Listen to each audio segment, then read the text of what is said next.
ગુજરાત રાજ્યના યોગ બોર્ડ દ્વારા તારીખ 20/6/2024ના દિવસે સુરેન્દ્રનગર જિલ્લાની અંદર દોડી ધજા ડેમ ઉપર 300 ભાઈઓને યોગ પ્રોટોકોલ કરવામાં આવ્યું હતું. કોર્ડિનેટર નીતાબેન દેસાઈ, લાલજીભાઈ કાલોત્રાનો સહયોગ દ્વારા માર્ગદર્શન હેઠળ કરવામાં આવ્યું હતું. જુદા જુદા યોગાસન પ્રાણાયામ કરાવવામાં આવ્યા અને યોગ કોર્ડિનેટર નીતાબેન દેસાઈ દ્વારા સમય સવારે 7 થી 8 દરમિયાન ગુજરાતની પ્રથમ યોગનો ઇતિહાસ રચ્યો. ડેમ છલોછલથી ભરેલો છે અને એની અંદર યોગાસન પ્રાણાયામ કરાવેલ છે.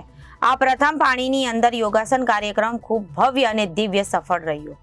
ખૂબ જ ઉર્જાવાન યોગ કોર્ડિનેટર નીતાબેન દેસાઈ દ્વારા ડેમ, પાણી, જલ में योग, वन में योग, उपवन में योग, मोहल्ले में योग, कोर्ट में योग, जल में योग, હોસ્પિટલ में योग વગેરે સ્થાનો ઉપર યોગ પ્રોટોકોલ શિબિર યોજાયો હતો.